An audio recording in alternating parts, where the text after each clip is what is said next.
नमस्कार दोस्तों, एक बार आपका फिर से स्वागत है हमारे प्यारे से यूट्यूब चैनल पर।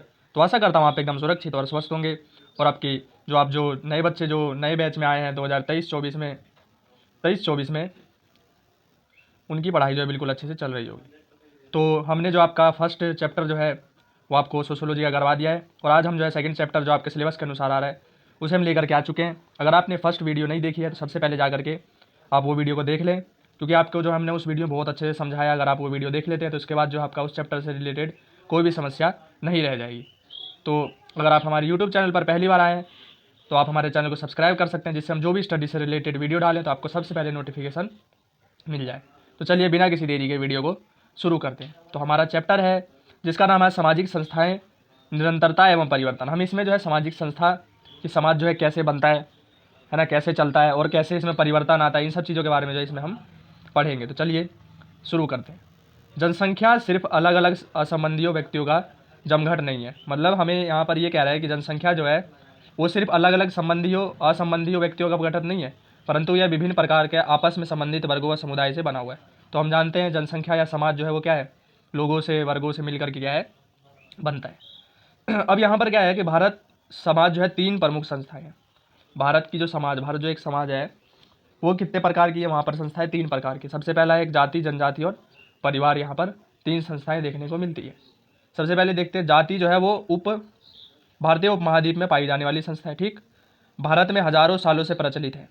हालांकि जाति हिंदू समाज की एक संस्थात्मक विशेषता है, परंतु यह भारतीय उपमहाद्वीप में पाए जाने वाले धार्मिक समुदायों में भी पाई जाती है। ये जो है भारतीय उपमहाद्वीप में क्या है, धार्मिक समुदाय, खासकर मुसलमान, ईसाइयों और सिखों में। तो ये क्या है, जाति भारत का क्या है, उपमहाद्वीप में पाया जाता है। और ये क्या है, हिंदू धर्म जो है इसमें सबसे ज़्यादा क्या है, प्रचलित है, हजारों सालों से है। तो ये सब चीज़ें इसमें देखने को मिलता है। अब हम देखते हैं यहाँ पर वर्ण। अगला है हमारा वर्ण। वर्ण का अर्थ होता है रंग। इसे आप याद कर लीजिए क्योंकि एक एक नंबर में परीक्षा में आ जाता है। तो वर्ण का अर्थ होता है रंग। भारतीय समाज में चार वर्ण पाए जाते हैं। कितने वर्ण पाए जाते हैं? जब चार। पहला है ब्राह्मण, क्षत्रिय, वैश्य और शूद्र। ये चार वर्ण जो है भारत में पाए जाते हैं। स्थानीय उपवर्गीकरण के रूप में समझा जा सकता है। जाति एक व्यापक शब्द है। जाति क्या है? एक व्यापक शब्द है जो किसी वंश, किस्म और संबंधी के लिए किया जाता है, जिसमें पेड़ पौधे एक अलग जाति, जीव जंतु अलग जाति हो गया, मनुष्य अलग जाति हो गया, है ना। तो ये सब चीज़ें देखने को मिलता है। उसके बाद आपका आता है वर्ण और जाति में अंतर। मैं आपको बता देता हूँ वर्ण क्या है। हमने देखा वर्ण का अर्थ, शाब्दिक अर्थ क्या है, रंग। तो वर्ण चार होते हैं। अब देखते हैं हम इसमें क्या होता है अंतर। शाब्दिक अर्थों में अंतर। वर्ण क्या है? कर्म प्रधान है। वर्ण क्या है?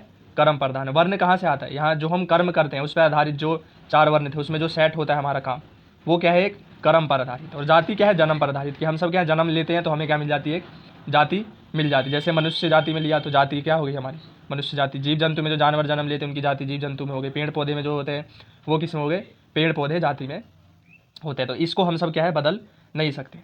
कर्म व्यवस्था लचीली है। कर्म वर्ण की व्यवस्था जो है वो क्या है, लचीली है। और जाति व्यवस्था क्या है, कठोर है। मतलब इसमें क्या है, नियम कानून जो है वर्ण वाले में क्या है, बदल सकते हैं, लेकिन जाति व्यवस्था में क्या है, ये सब चीज़ें नहीं बदल सकते। बहुत ज़्यादा ही क्या है, कठोर नियम है। वर्णों की संख्या चार है, जबकि जातियों की संख्या क्या है, हजारों में है।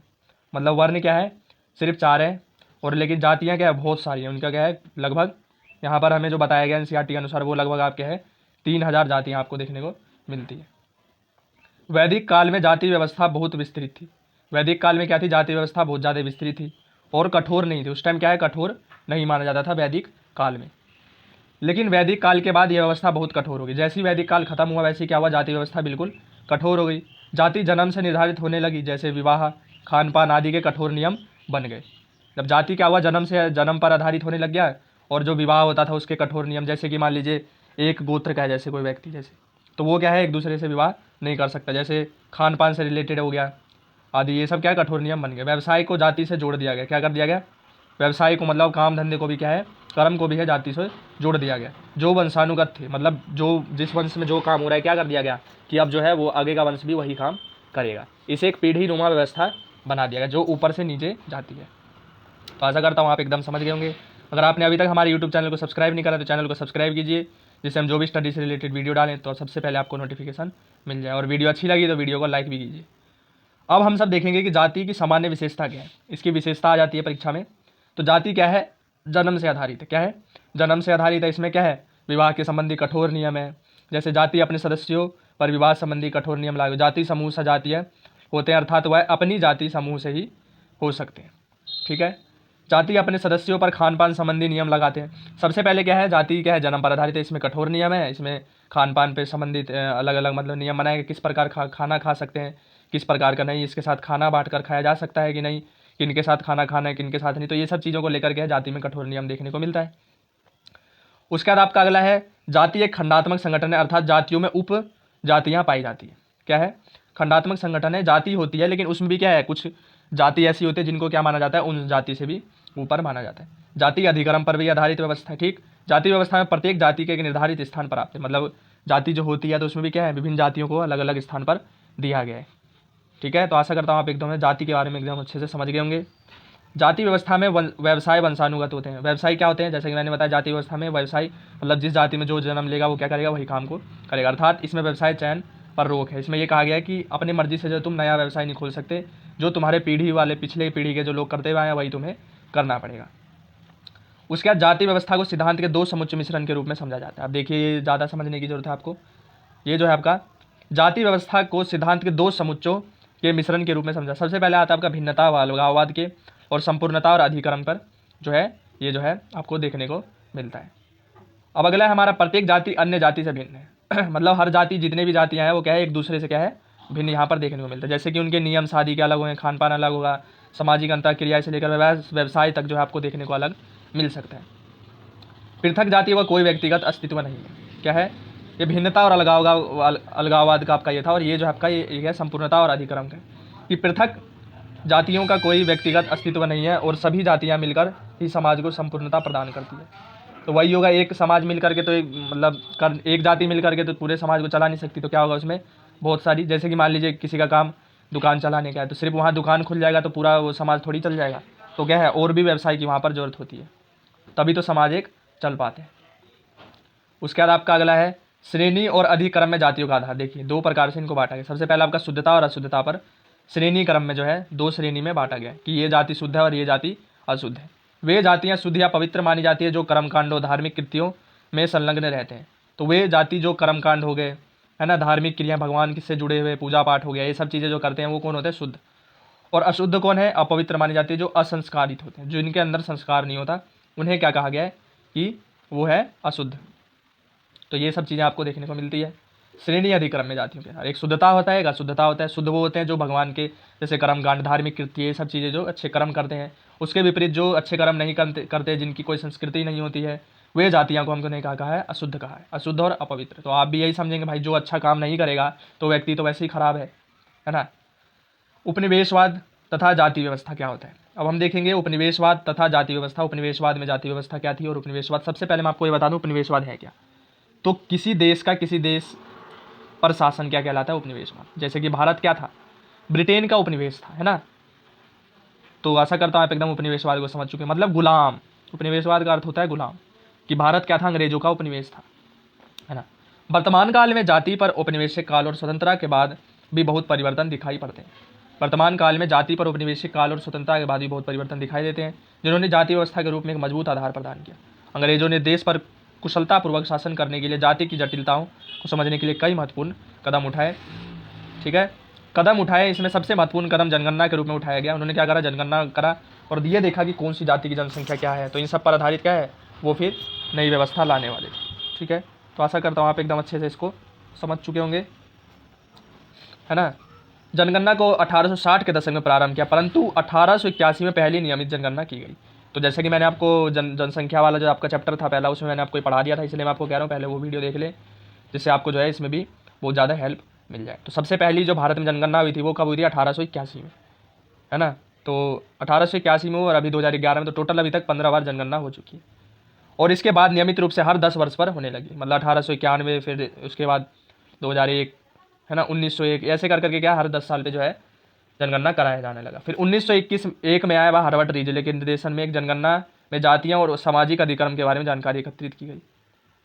तो जाति हो गई, सामाजिक अधिक्रम पर आधारित जिन्होंने जनगणना करवाई वो कौन थे, हार्वर्ड रीजले, जिन्होंने 1901 में करवाई थी, इसलिए आपको याद कर लें इसको, बहुत ज़्यादा महत्वपूर्ण है। भू राजस्व व्यवस्था व उच्च जातियों को वैध मान्यता दी गई। यहाँ पे क्या है, भू राजस्व व्यवस्था लाएगी, उच्च जातियों को मान्यता दी गई। तो ये सब चीज़ें यहाँ पर देखने को मिलता है, ये जब अंग्रेजों ने करवाया जनगणना, तो ये सब चीज़ें देखने को मिली। प्रशासन ने पद दलित जातियों, जिन्हें उन दिनों दलित वर्ग कहा जाता था, कि कल्याण के रुचि मतलब उनके लिए कल्याणकारी योजनाएं चलाई। किनके लिए? छोटी जातियों के लिए, है ना भाई। तो ये सब चीज़ें बहुत ज़्यादा जरूरी थी दलित वर्ग के लिए। तो भारत सरकार एक अधिनियम लाया 1935 में। भारत सरकार जब पूरी मतलब गिरफ्त में आ गई थी, ऐसी बात नहीं है, उस टाइम जो है एक भारत सरकार अधिनियम आया 1935, जिसमें अनुसूचित जाति जनजाति को कानूनी मान्यता दी गई। इसमें उन जातियों को शामिल किया गया जो औपनिवेशिक काल में सबसे निम्न थे, उनके कल्याणकारी योजनाएं बनी। तो उनके लिए क्या है, 1935 में एक भारत सरकार अधिनियम आया, जिसके बाद अनुसूचित जाति और जनजाति की स्थिति जो है कानून बनाया गया, सुधारने के लिए, स्थिति सुधारने के लिए कानून बनाया गया, जिसके में क्या है उनको कल्याणकारी योजनाओं को फायदा अभी तक दिया, उसमें से जा रहा है। तो ये सब चीज़ें देखने को मिली अंग्रेजों के आने के बाद जाति व्यवस्था में किस किस प्रकार जो है परिवर्तन आए, तो आप वो याद कर सकते हैं। उसके बाद आपका आया जाति का समकालीन रूप। समकालीन रूप 1947 से हो गया आपका, है ना, 1940 के लगभग में आपका ये। तो समकालीन, आज़ाद भारत में राष्ट्रीय आंदोलन हुए। हम जानते हैं आज़ाद जब भारत हुआ तो राष्ट्रीय आंदोलन हुए, जिनमें दलितों को संगठित किया गया। ज्योतिबा फूले, पेरियार, है ना, या अम्बेडकर हो गए भाई आंदोलन, ये सब क्या थे, अग्रणी थे सभी आंदोलन में। तो राज्य के कानून जाति प्रथा के उन्मूलन के लिए प्रतिबद्ध थे। तो राज्य के कानून क्या थे, जाति प्रथा के उन्मूलन के लिए प्रतिबद्ध थे। इसके लिए कुछ ठोस कदम उठाए उन्होंने, जैसे अनुसूचित जाति जनजाति को आरक्षण दे दिया गया। आधुनिक उद्योगों में जाति प्रथा नहीं है। शहरीकरण द्वारा जाति प्रथा कमजोर हुई। शहरीकरण जैसे हुआ, शहर का जैसे जैसे विकास हुआ, उसके कारण क्या हुआ, जाति प्रथा कमजोर हुई। तो ये सब चीज़ें देखने को मिली। उसके बाद सांस्कृतिक और घरेलू क्षेत्र में जाति सुदृढ़ सिद्ध हुई है। सांस्कृतिक और घरेलू क्षेत्र में जाति क्या सुदृढ़ क्षेत्र हुई है, क्योंकि वहाँ पर थोड़ा सा समझाने में मुश्किल होता है, क्योंकि अंतर्विवाह आधुनिकीकरण व परिवर्तन से भी अप्रभावित रही, पर कुछ लचीली हो गई, कुछ सुधार हुआ है, लेकिन क्या है अभी भी पूर्ण रूप से ग्रामीण क्षेत्रों में आपको ये सब देखने को मिल सकता है। उसके बाद चलते हैं हम सब अपने अगले पॉइंट पर। ये आपके आज के वीडियो का जो है लास्ट टॉपिक है, इसके बाद आपका पार्ट 2 वीडियो आएगा। इसमें हम आपको संस्कृतिकरण और प्रबल जाति के बारे में बता देते हैं। तो संस्कृतिकरण देखिए क्या आता है, जब छोटे जाति बड़े जाति के आचार व्यवहार, संस्कृति, खान पान, रहन सहन, धार्मिक क्रियाएं, घरेलू क्रियाएं, ये सब चीज़ों को जब छोटी जाति बड़ी जाति के इन सब चीज़ों को, धार्मिक क्रियाएं, इन सब चीज़ों को जब अपनाने लग जाते हैं, उसी को हम सब क्या कहते हैं, संस्कृतिकरण कहते हैं। तो ऐसा करता हूँ आप एकदम इसको समझ चुके हैं। एक बार और बता दे रहा हूँ, जब निम्न जाति उच्च जाति के धार्मिक क्रियाएं, घरेलू सामाजिक परिघटनाएं अपनाते हैं, उसी को हम सब क्या कहते हैं, संस्कृतिकरण। अब संस्कृतिकरण जो है वो इसका जो है आपको संकल्पना दी थी उन्होंने, किन्होंने दी थी, M.N. श्रीनिवास ने जो है संस्कृतिकरण की और प्रबल जाति दोनों की जो है संकल्पना बनाई थी। तो आशा करता हूँ संस्कृतिकरण आप एकदम समझ चुके होंगे। अब प्रबल जाति क्या है, वह जाति जिसकी संख्या बड़ी होती है। प्रबल जाति देखिए ना, प्रबल में ही क्या है आपका, इसमें छुपा हुआ है आंसर। प्रबल जाति मतलब उच्च जाति है भाई, तो उस क्षेत्र की उच्च जाति है वो। प्रबल जाति वह हुई वह जाति जिसकी संख्या बड़ी है, भूमि के अधिकार होते हैं इनके पास, राजनीतिक सामाजिक आर्थिक रूप में प्रबल होते हैं, उसी को हम सब क्या कहते हैं, प्रबल जाति कहते हैं। जैसे बिहार उत्तर प्रदेश में आपको यादव प्रबल में दिखेंगे, कर्नाटक में वोक्कलिंग दिखेंगे, आंध्र प्रदेश में आपको रेड्डी खम्मा दिखेंगे, है ना, महाराष्ट्र में मराठे, पंजाब में हरियाणा, पश्चिम उत्तर प्रदेश में जाट, आपको गुजरात के पाटीदार या प्रबल जातियों के उदाहरण है। तो ये सब चीज़ें आप अच्छे से समझ चुके होंगे। आशा करता हूँ वीडियो आपको बहुत ज़्यादा ही अच्छी लगी होगी, और इसकी पार्ट 2 वीडियो भी हम आपको जल्द से जल्द प्रोवाइड करवाने की कोशिश करेंगे। तो सब चैनल को सब्सक्राइब कर लीजिए, इससे हम जो भी स्टडी से रिलेटेड वीडियो डालें या फिर पार्ट 2 वीडियो डालें तो आपको सबसे पहले जो है नोटिफिकेशन मिल जाए। तो तब तक के लिए मिलते हैं हम सब अपने अगले वीडियो में, पार्ट 2 वीडियो में। धन्यवाद।